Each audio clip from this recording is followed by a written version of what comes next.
varios maestros de la palabra. Nos han enseñado mucho, yo he aprendido un poco de ellos, pero nos han enseñado mucho y tenemos un desafío entre nosotros. Tiempo que estamos ministrando en Obregón, hemos querido adoptar el sistema de ellos tocante a la enseñanza. Teníamos un sistema totalmente diferente y bueno, ahí estamos haciendo pininos.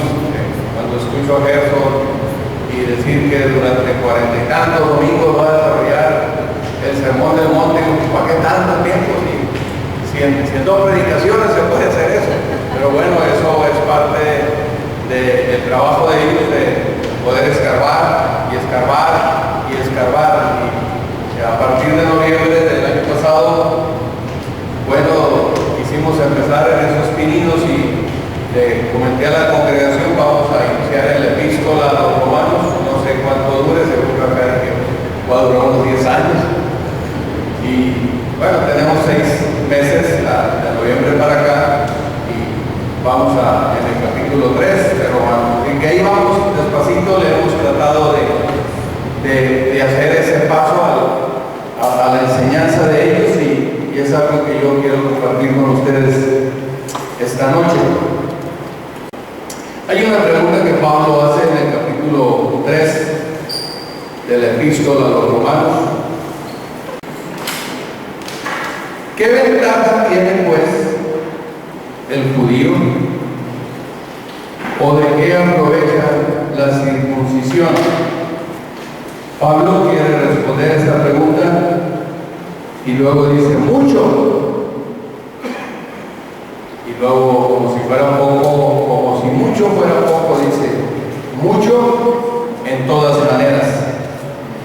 Primero, ciertamente que les ha sido confiada la palabra de Dios.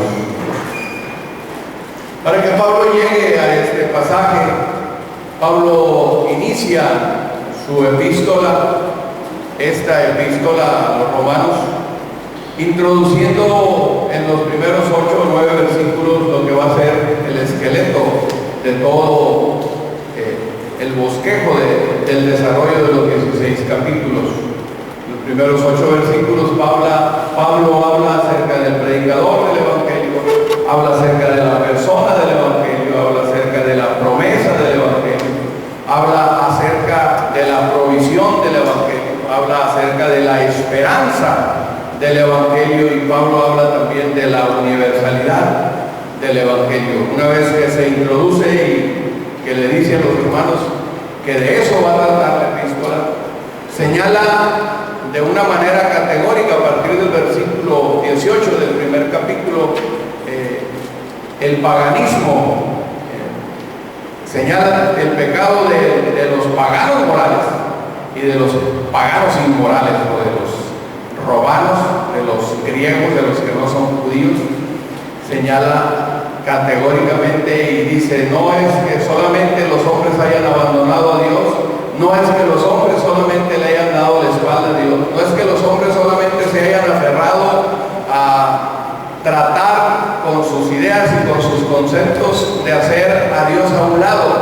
Dios también, dice, los entregó a una mente reprobada. Dios también los entregó a la depravación. Dios también los soltó y los abandonó. Como diciendo, no solamente el hombre tiene esa iniciativa, sino cuando Dios le asquea el pecado, que por supuesto nunca le ha gustado, siempre le ha producido asco, siempre lo abomina, que es una de las acepciones de la palabra abominación. Lo asquea, así le repugna. Entonces Dios abandonó a los hombres en una mente reprobada. Dios los hace a un lado, Dios los entregó, dice la Escritura, a pasiones vergonzosas, deshonrosas. Una vez que Pablo enumera toda una serie de pecados en esa lista avasallante del primer capítulo, como que a los judíos podían decir, tienes razón, Pablo, tienes razón porque estás hablando de los pecados de los gentiles, tienes razón porque estás hablando de la inmoralidad de los hombres que no conocen a Dios. Pero luego se mete en el capítulo 2 y Pablo empieza a decir que ni gentiles ni judíos tienen excusa delante de Dios. Antes de llegar al capítulo 3, Pablo está diciendo que la señal en el corazón de los creyentes, tanto judíos como gentiles, no es tanto la garantía de la circuncisión para los judíos, no es tanto la garantía de que son los depositarios de la ley de Dios, no es tanto la garantía de que son el pueblo exclusivo de Dios. Si la circuncisión no está dada en el corazón, dice Pablo, no sirve la herencia abrámica, no sirve ser los depositarios.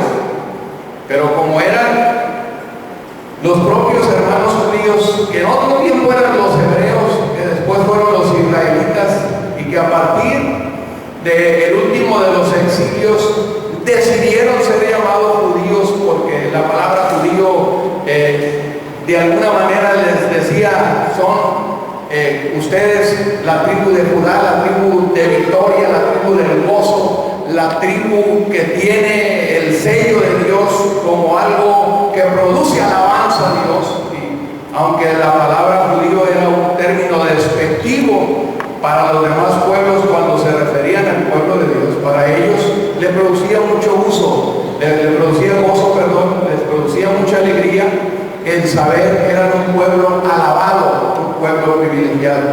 Es en esa tesitura que empieza el capítulo 3 Pablo diciendo qué ventaja tiene el ser judío. Él dice mucho, en muchas maneras, aunque al examinar la historia trágica del pueblo de Israel, uno podía inclinarse a sentir que pues, no son tan privilegiados como Pablo quiere denotarlo aquí.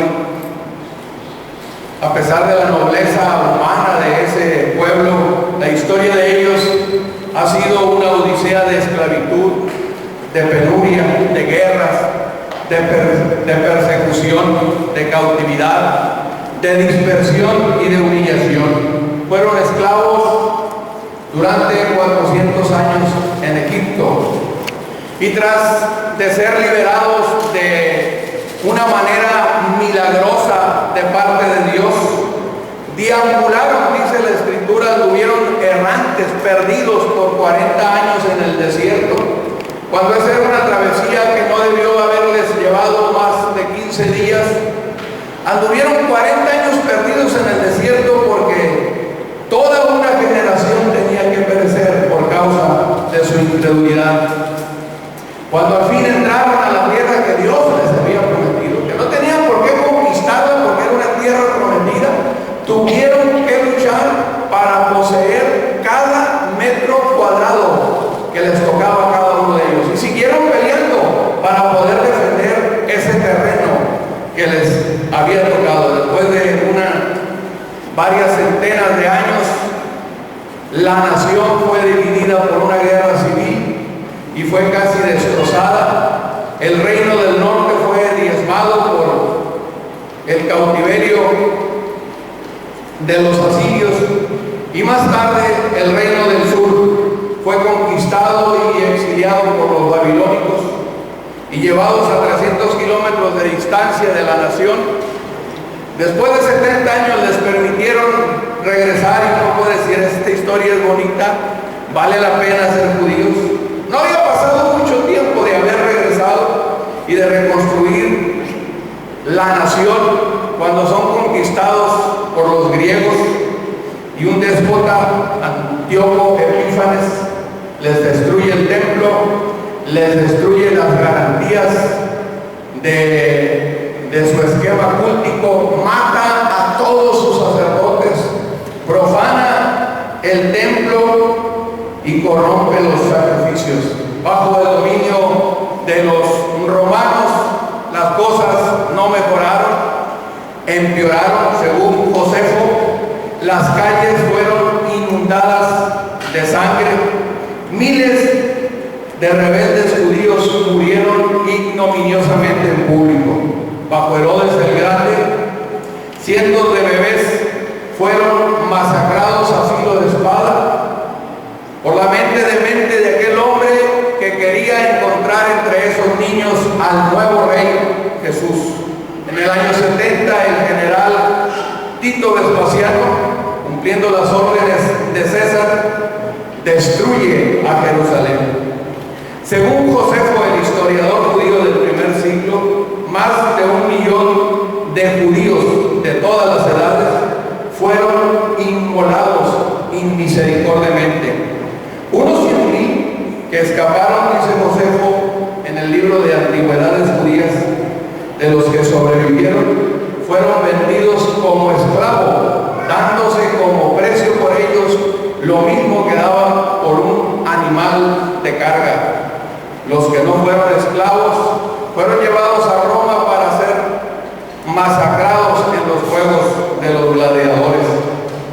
Y la historia moderna no los contempla de otra manera tan favorecidos. El loco Hitler en el siglo pasado mata a más de 6 millones de judíos, no por cuestiones religiosas, más meramente por cuestiones racistas. Toda la Europa ha promovido por más de 15 siglos y lo promueve hasta ahora el antisemitismo.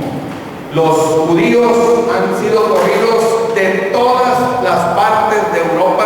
De hecho, cuando en 1492 Colón decide venirse a estas tierras, las 3 carabelas estaban llenos de los judíos corridos allá en España. Y la historia podía seguir contándola, es imparable, es implacable, atrocidad tras atrocidad sobre este pueblo. Históricamente hablando, los judíos no solo tenían poca seguridad social o política, sino que Romanos 2:17, que es el pasaje que le antecede al que hubimos leído para iniciar, Romanos 2:17 al 20, Pablo dice: he aquí, tú tienes el sobrenombre de judío y te apoyas en la ley y te glorías en Dios y conoces su voluntad, e instruido por la ley apruebas lo mejor y confías en que eres guía de los ciegos, luz de los que están en tinieblas, instructor de los indoctos, maestro de niños, que tienes en la ley la forma de la ciencia y de la verdad.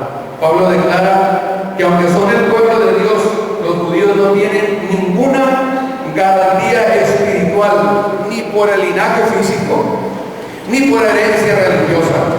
Les dice en este pasaje que ser linaje de Abraham y conocer la ley de Dios y estar circuncidados, lejos de proteger al pueblo judío, los hace más aceptos del juicio de Dios, porque ellos no han obedecido al Señor. Pero los judíos, cuando Pablo les hace esta pregunta y cuando les dice ¿qué ventaja tiene ser judío?, es muy probable que ellos se hayan acordado de muchos pasajes en la Escritura. Cito alguno de ellos. Éxodo 19:6, Moisés le dice al pueblo: vosotros, hablando palabras del Señor, me seréis un reino de sacerdotes, un especial tesoro. El mismo Moisés, hablando en Deuteronomio, dice en el capítulo 10: solo de ti como pueblo se ha agradado Jehová. Se va al capítulo 14 Moisés y les escribe: eres un pueblo santo, solo a ti te ha escogido Jehová de entre todos los pueblos de la tierra. ¿Y qué decir si nos vamos a pasajes donde el salmista exclama su regocijo por este pueblo? Váyase al Salmo 135:4, por ejemplo.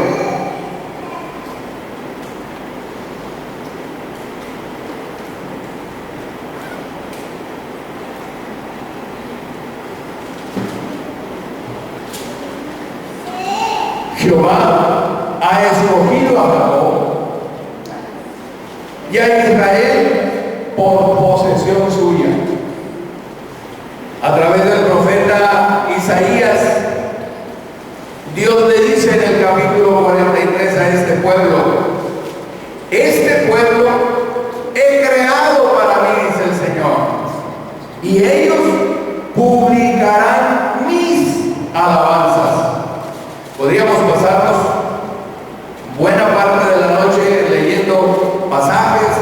más pasajes donde el pueblo es alabado, donde el pueblo es elogiado, donde Dios dice son un especial tesoro, donde Dios dice son las niñas de mis ojos. Pero por eso y por otros muchos pasajes el pueblo creyó que esa complacencia de Dios era automática sobre ellos. Se les había olvidado, hermanos, se les había olvidado a este pueblo que también en la Escritura había cargas de parte de Dios que había que obedecer. No es a la iglesia donde aparece el pasaje de Isaías, es al pueblo de Israel donde aparece primero diciendo Isaías: deje el impío su camino y el hombre inicuo sus pensamientos y vuelva hacia Jehová, el cual es amplio en perdonar. Quiero llevarlos a un pasaje del escritor de uno de los profetas, Amós, donde aquí la profecía es negativa, no es tan positiva como los pasajes que hemos leído.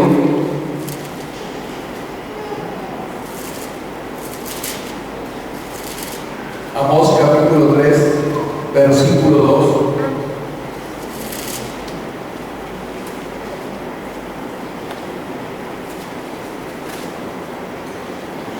Pareciera ser que la primera parte de este pasaje los elogia. Y uno lee, porque hay que leer la Biblia completa, hay que leer el texto completo. Esta mañana platicábamos con Roberto, el doctor que les refiero, que fue objeto de un par de infartos hace como un mes y medio. ¿Y qué dice él? Dice él que muchas veces había leído el pasaje. Mencionó esta mañana un pasaje donde la mitad del pasaje habla muy bonito, pero cuando lo lees completo te das cuenta que Dios siempre procura bendecirte, que Dios siempre procura ayudarte, que Dios siempre te está diciendo te voy a echar la mano, pero tienes que hacer esto. Las bendiciones de Dios tienen sus condicionantes, no son de grapa, como dicen los plebes, no son de gratis. Dios te dice, te voy a ayudar si eres fiel en lo que te estoy diciendo. Te voy a bendecir si obedeces a lo que está escrito en la palabra. Me llamó la atención esta tarde mientras platicábamos en la sobremesa, una pregunta en la sobremesa, y el pastor Fernando atinadamente respondió. Yo quise decir, ser lo más honesto y lo más humilde. No tengo una respuesta para esto. A veces es muy bueno decir cuando no tienes la respuesta, es muy bueno decir que no tienes la respuesta, pero algo que siempre le he escuchado a Fernando muchas veces y he procurado comunicarlo toda vez que tengo oportunidades: no es tanto lo que yo piense o lo que yo crea, porque a veces a uno le dicen, ¿qué es lo que tú crees?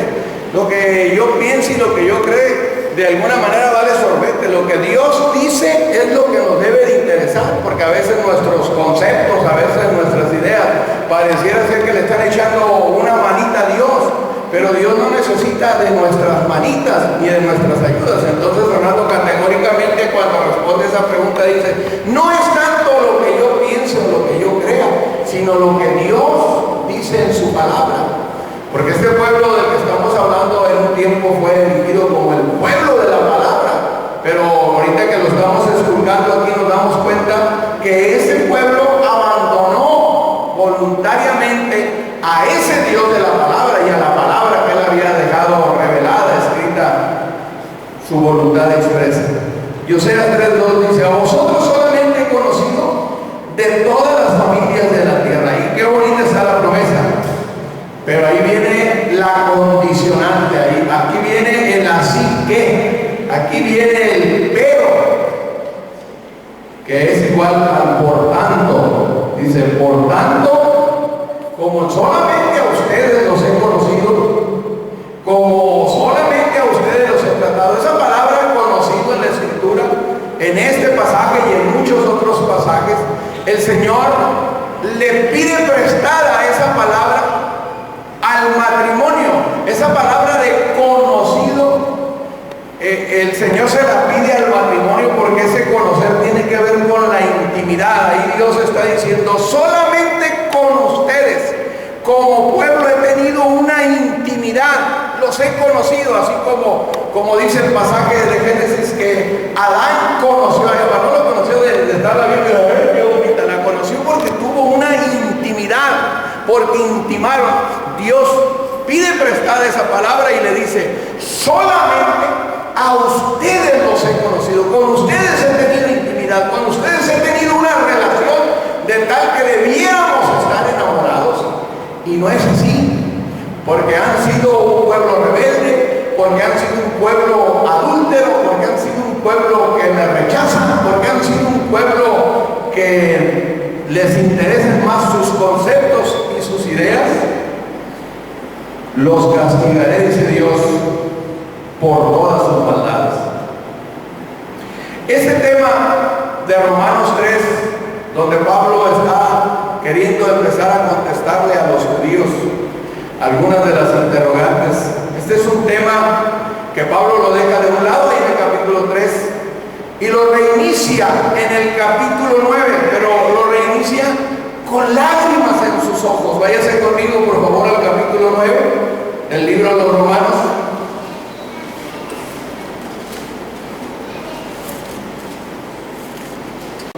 Dice, verdad digo en Cristo, no miento, y mi conciencia me da testimonio en el Espíritu Santo, que tengo gran tristeza y continuo dolor en mi corazón. Me duele ahorita, me duele al rato, me duele mañana, me duele todos los días estar pensando en este pueblo. ¿Por qué? Porque deseara yo mismo, dice, ser anatema, separado de Cristo por amor a mis hermanos, los que son mis parientes según la carne, que son israelitas, de los cuales son la adopción, la gloria, el pacto, la promulgación de la ley, el culto y las promesas, de quienes son los patriarcas, y de los cuales, según la carne, vino Cristo, el cual es Dios sobre todas las cosas, bendito por los siglos de los siglos. Amén. Pablo hace un señalamiento claro aquí de las grandes ventajas que en el capítulo 3 quiere anunciar cuando dice, ¿qué ventaja tiene ser judío? Él mismo dice, muchas. Y en primer lugar, por encima de todas, les fue confiada la palabra de Dios. Sin lugar a dudas, este era un pueblo especial, porque fueron bendecidos, porque fueron protegidos, porque fueron libertados. Cada año en la independencia nosotros nos emocionamos y en todos los palcos de gobierno en el país y fuera del país anuncian y viva Hidalgo y que viva Allende y que viva. Solamente los artistas no saben cuáles son los héroes de la independencia y cuáles son los de la revolución, ¿verdad? El otro día estaba oyendo en un comentario ahí en la televisión que le preguntaron a uno de los hijos de la segunda generación de artistas y puso a los revolucionarios en la independencia y a los independentistas los hizo revolucionarios. Así que, pero nosotros sí sabemos un poquito de historia, al menos yo la pasé creo que con 8 y medio. Entonces, pero todos los años, cuando se festeja la revolución o cuando se festeja la independencia en México, todo el mundo vitorea a sus héroes. Y todas las naciones quizás sean igual. En Estados Unidos pues alaban mucho a sus héroes. Pero esta nación, hermanos, es sorprendente porque el héroe que tiene todas las batallas del pueblo de Israel es Jehová.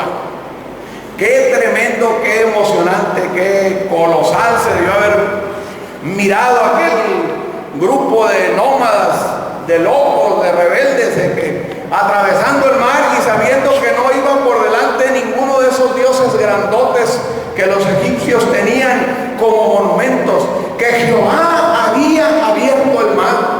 Qué tremendo debió haber sido para ellos darle 7 vueltas a Jericó y saber que no iban delante de un monumento, de una estatua de yeso o de barro o de bronce. Saber que el director, que el protector, que el líder, que el guía era Jehová. Él ha peleado todas las batallas por ellos. El año pasado aparecían algunos ese conflicto que tienen en la franja de Gaza. Y uno de los reporteros le preguntaba que si qué pasaba, tantos misiles sobre Israel, ¿por qué no atinaban? Y uno de ellos dijo, nosotros los disparamos bien, pero el Dios de ellos nos desvía. Entonces este pueblo tenía y tiene muchos privilegios, y creo que el más grande de ellos es ese, que Dios es su libertador, que Dios es su gendarme. El Salmo, el escrito de Isaías 58, donde habla ahí acerca del ayuno, donde habla del verdadero ayuno, casi al final de Isaías 58 dice que la gloria de Jehová será el guardaespaldas de esa nación, será tu retaguardia. Es decir, aquí cuando nosotros miramos al presidente dar el discurso de cada año y decir los avances que tuvo la nación, tiene a 2 o 3 hombres del Estado Mayor Presidencial ahí de la Guardia vigilando, y esos hombres están viendo para todos lados que ningún fusil esté preparado contra el presidente. Y eso es bueno, eso es bonito. Isaías 58 dice que la retaguardia, que el guardaespaldas, que el guarura del pueblo de Israel es la gloria de Jehová. Entonces todos esos privilegios, todas esas condicionantes, Israel las desechó. Nos podemos ir a la parábola de Mateo 22 y por supuesto no voy a referir las parábolas. Gerson miró muchos domingos, las parábolas están bien entendidas en esta congregación. Pero en la parábola del banquete de Mateo 22, Cristo comparó el reino del cielo con un rey que ofrece banquete para la boda de su hijo. ¿Sí se recuerdan de esa parábola? No la vamos a desenmarañar ahorita. En repetidas ocasiones, en esa parábola, el rey envió mensajeros para invitar a los invitados especiales al banquete. Y algunos de ellos los maltrataron y a otros los mataron, dice Cristo en esa parábola. El rey enfurecido envió a sus soldados, ¿y qué hizo? Destruyó a los asesinos y quemó sus ciudades. Esta parábola, hermanos, por supuesto representa a Israel como los primeros invitados que recibieron el más alto privilegio. Fueron convidados, fueron invitados a tener en sus tierras y a nacer entre su sangre. Ahí llegó el Hijo de Dios que iba a redimir al mundo entero. Pero cuando la mayoría de los judíos rechazaron a Jesús, Dios abre una puerta de par en par para los gentiles. Eso es lo que dice Pablo más adelante en la epístola a los Romanos. Los invitados que después fueron traídos de las orillas del camino, que fueron forzados a entrar a esa fiesta, porque los primeros invitados, los privilegiados, no aceptaron esa invitación y pusieron 1001 excusa. Esos otros invitados con los que se llenó la fiesta del Hijo de Dios somos nosotros, representamos a la iglesia. Sin duda, esa es la interpretación más clara de esa parábola. Dios, hermanos, se había lamentado durante todo el Antiguo Testamento de la manera en que el pueblo de Israel había procedido. Váyase conmigo por favor a Isaías 5:4. Y es una pregunta que Dios hace como si Dios tuviera limitantes, como si Dios se sintiera atado de manos. ¿Qué más, dice Dios? ¿Qué más se podía hacer a mi niña que yo no haya hecho con ella? ¿Cómo, esperando yo que diese uvas ricas, uvas buenas, uvas sabrosas, ha dado uvas silvestres? Esta es una pregunta que Dios hace. ¿Qué más podía hacer por ese pueblo? ¿Qué otra cosa puedo hacer por Israel? Pablo les dice, les fue confiada la palabra de Dios. Hermanos, todo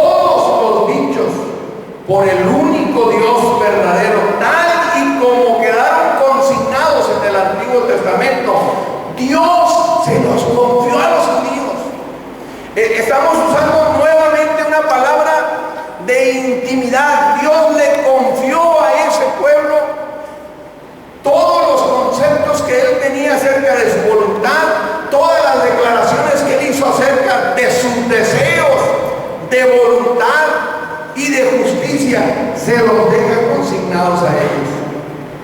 Leo solamente dos pasajes de esas declaraciones. Váyanse conmigo de Deuteronomio 4. Ahora pues, oh Israel, oye los estatutos y decretos que yo os enseño, para que los ejecutéis, para que los llevéis a cabo, y viváis y entréis y poseáis la tierra que Jehová, el Dios de vuestros padres, os da. No añadiréis a la palabra que yo os mando, ni disminuiréis de ella, para que guardéis los mandamientos de Jehová vuestro Dios, que yo os ordeno. Váyase una página más adelante y en el capítulo 6, nuevamente Deuteronomio es la repetición de la ley, es lo que quiere decir Deuteronomio, está repitiendo como Dios cuando tiene interés de que no se nos olvide algo, lo repite dos veces. Cuando Dios le habló a personajes y que tenía interés en que ellos escucharan y pusieran atención, lea pasajes en la Escritura donde Dios tiene sumo interés que alguien ponga atención, y aparece dos veces el mismo nombre: Saulo, Saulo, Samuel, Samuel. Cuando Dios habla con Moisés es Moisés, Moisés. Cuando Dios quiere que tenga a la persona así toda la aplicación a lo que va a decir, lo repite. Y Deuteronomio quiere decir la repetición de la ley. Entonces Dios les vuelve a decir algo que ya les había dicho, y dice en el capítulo 6: estos pues son los mandamientos, estatutos y decretos que Jehová vuestro Dios mandó que os se enseñasen, para que los pongan por obra en la tierra la cual pasan, para poseerla, para tomarla para ustedes. ¿Para qué? Para que teman a Jehová su Dios, guardando todos sus estatutos y sus mandamientos que yo te mando, tú, tu hijo y el hijo de tu hijo, todos los días de tu vida, para que tus días sean prolongados. La revelación, hermanos, que Dios hizo de sí mismo y de su voluntad le fue confiada a ese pueblo.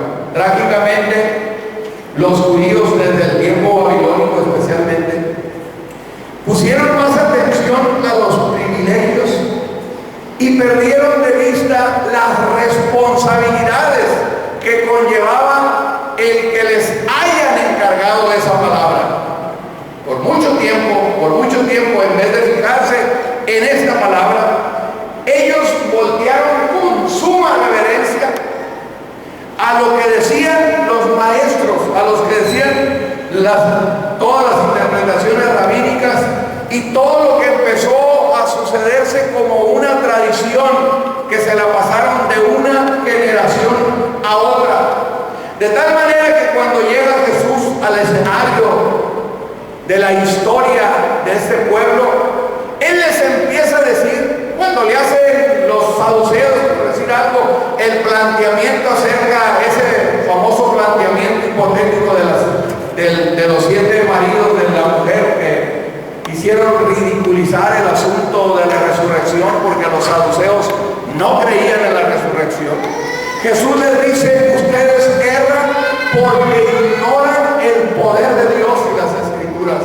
En el capítulo 5 de Juan, Jesús le habla a una comunidad de judíos y les dice: ustedes están escarbe y escarbe las Escrituras, porque a ustedes les parece que en ellas está la vida eterna. Y Jesús les dice: ellas, señores, las Escrituras hablan de mí y ustedes no quieren venir a mí para tener vida eterna. Les está reprochando el uso de las tradiciones, el uso de las grandes disertaciones de los rabínicos, y no se han fijado en la palabra, en la historia de el rico y Lázaro, porque es una historia, no es una parábola. Las parábolas, todos los personajes de las parábolas no tienen nombre. Eso Gerson lo debió haber dicho magistralmente, porque hablaron de las parábolas.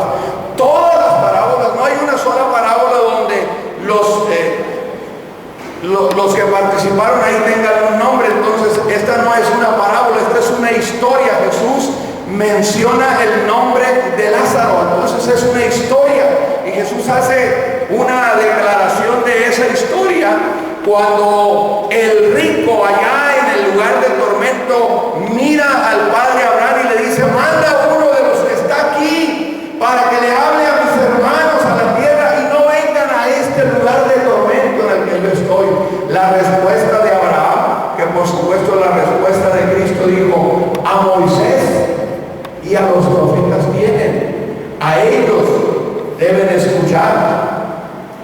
El Antiguo Testamento, hermanos, contenía todo lo que un judío o un gentil en tal caso se necesitaba o necesitamos para obtener la salvación. Los judíos que realmente reconocían en la Escritura a Jesús como el Hijo de Dios se esforzaron por adorarlo y por bendecirlo, porque Jesucristo es el personaje focal en el Antiguo Testamento, como también lo es en el Nuevo. Pero la gran mayoría de los judíos, repito, prefirieron seguir las tradiciones. Y en palabras del Señor Jesucristo, Marcos las capta diciendo que Jesús reprendió a los judíos diciendo que las tradiciones de los hombres invalidan la palabra de Dios. Uno de los escritos de Timoteo, que por supuesto Pablo se lo envía a Timoteo y le da un consejo. Pablo le dice a Timoteo que las sagradas escrituras nos pueden hacer aptos para la salvación por fe en Jesucristo. Y cuando Pablo está hablando de las sagradas escrituras, por supuesto está hablando del Antiguo Testamento, no estaba escrito todavía el Nuevo Testamento. Esa misma actitud, hermanos, puede caracterizarnos a nosotros en este siglo de las luces.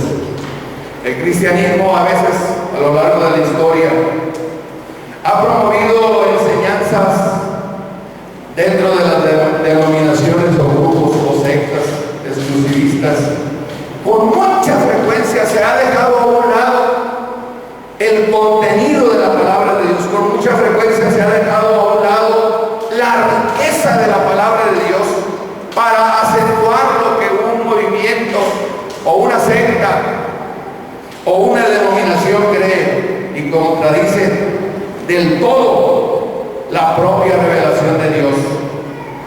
Pertenecer a una iglesia en este siglo XXI es tan parecido a lo que significaba ser judío bajo el antiguo pacto. Pablo nos dice también a nosotros en ese capítulo 3, porque no debiéramos leerlo como que es para los judíos solamente.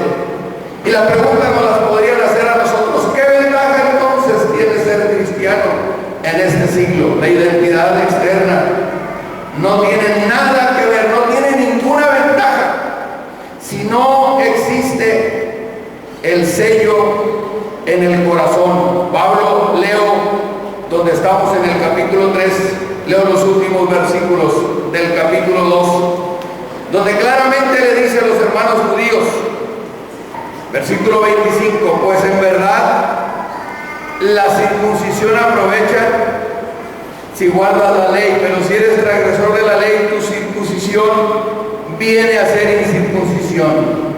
Y si pues el incircunciso guarda las ordenanzas de la ley, no será tenida su incircuncisión como circuncisión. El que físicamente es incircunciso, pero guarda perfectamente la ley, te condenará a ti, que con la letra de la ley y con la circuncisión eres transgresor de la ley.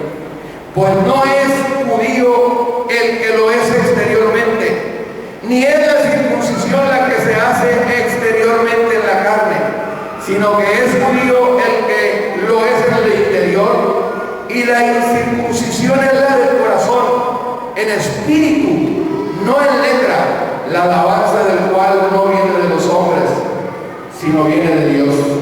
Hermanos, a la iglesia que nosotros asistimos, la iglesia que nosotros constituimos en este tiempo, Tenemos la gran bendición de tener a nuestro alcance expuesta todos los días la sana doctrina. Tenemos que aprovechar esa bendición, porque Pablo es lo que le está diciendo a este grupo. ¿De qué aprovecha ser judío? Y él dice mucho. En primer lugar, les fue confiada la palabra de Dios. Entonces nosotros tenemos que honrar a Dios, bendecir a Dios, glorificar su nombre, porque esa palabra nos está siendo dada, nos está siendo confiada, nos está siendo enseñada, se nos está revelando a nosotros la escritura de una manera limpia, de una manera clara. Nosotros tenemos que aprovechar ese privilegio, porque si no aprovechamos ese privilegio, hace de nosotros mayor culpa y mayor condenación que si nunca hubiésemos escuchado esa palabra. Así como los judíos, Pablo llora y dice, son los dueños de la ley, son a los que se les fue revelado el pacto, son a los que vinieron los profetas, son a los que según la carne vino Cristo, son los dueños de la gloria, son los dueños de los pactos exclusivos que Dios hizo. Así esta palabra, hermanos, ha llegado a nuestro corazón, la palabra bendita de Dios, y tuviéramos menos culpa si nunca lo hubiésemos escuchado, dice Pablo o el escritor a Hebreos en uno de sus escritos. Entonces tenemos que ponerle mucha atención a esta palabra.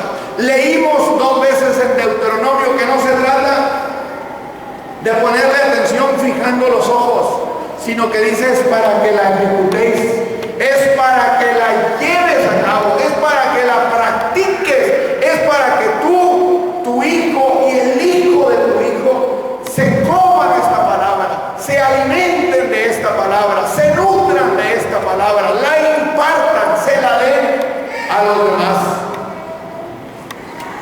Si nunca hubiésemos escuchado esta palabra, fuéramos libres de culpa y de condenación. No soy un predicador de juicio, pero quiero leer 2 pasajes con los cuales quiero concluir, porque están para tallerear si ustedes son una iglesia de la palabra. Pero el escritor de Hebreos claramente dice en el capítulo 10, versículos 26 y 27.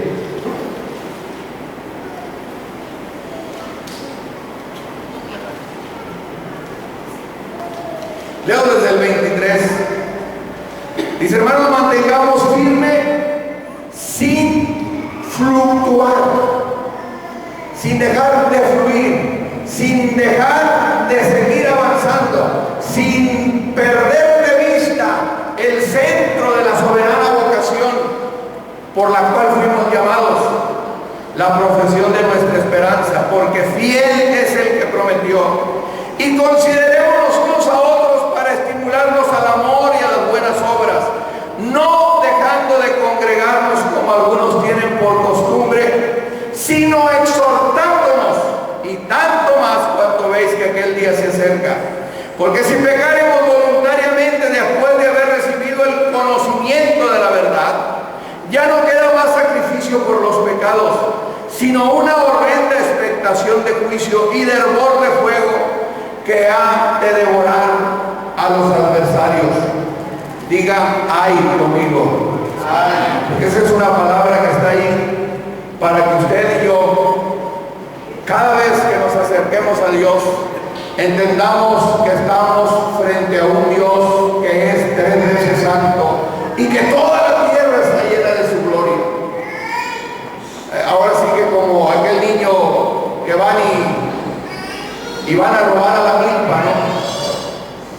El padre tenía hambre y tenía 5 chamaquitos que alimentar. A Juanito lo mandó al norte, a Pedro lo mandó al sur, a Jorge lo mandó al este y a Gerson lo mandó al oeste.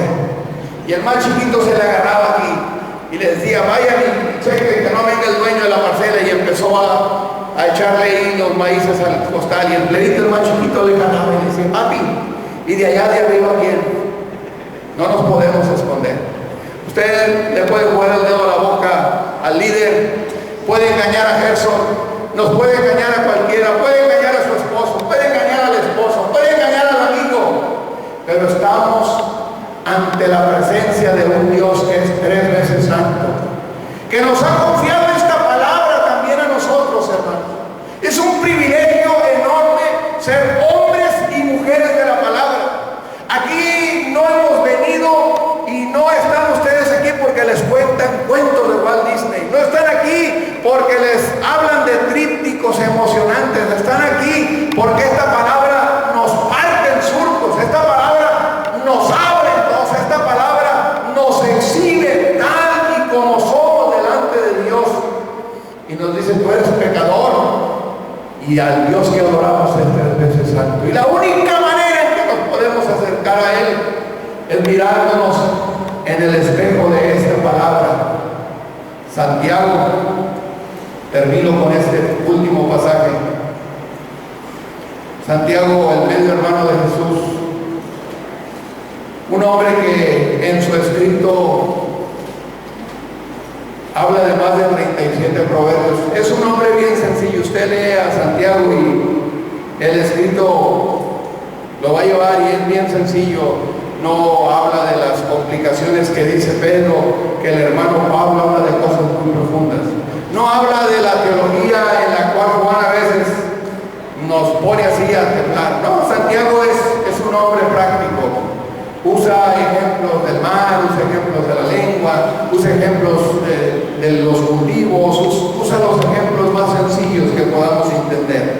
Pero en el capítulo 3 hay algo que me llama la atención. Dice, hermanos míos, no os hagáis maestros muchos de vosotros, sabiendo que recibiremos mayor condenación. Y luego Santiago ya abandona ese tema como diciendo, pues qué onda, después va a empezar a hablar de la lengua. Pero él dice, no se quieran hacer expertos. Y cuando Santiago dice esto, de ninguna manera Santiago nos está dando permiso para decir, ay, dale, pues yo no voy a estudiar mucho para no tener tantas broncas con el Señor. No, Santiago no nos está invitando a la pereza espiritual. Santiago nos está invitando, si usted lee el capítulo 2 y lee el resto del capítulo 3, nos está hablando para que nos metamos de serio en la palabra, pero para que nos metamos entendiendo, como dice a partir del versículo 13 de este mismo capítulo 3. ¿Quién es sabio y entendido entre vosotros? Muestre a través de las buenas obras, de su buena conducta, las buenas obras en sabia mansedumbre. No se crean muy acá, muy inteligentes, no se crean los dueños de la sabiduría del mundo, porque esa es diabólica, esa es animal, esa es terrenal. Busquen a Dios, porque la sabiduría de Dios, dice el versículo 17, la sabiduría que es de lo alto es primeramente pura, después pacífica, amable, benigna, llena de misericordia y de buenos frutos, sin incertidumbre ni hipocresía, y el fruto de justicia se siembra en paz para aquellos que hacen la paz. No sean maestros queriendo apantallar, dice Santiago. No sean maestros queriendo comerse todas en el aire. No se llenen de condenación.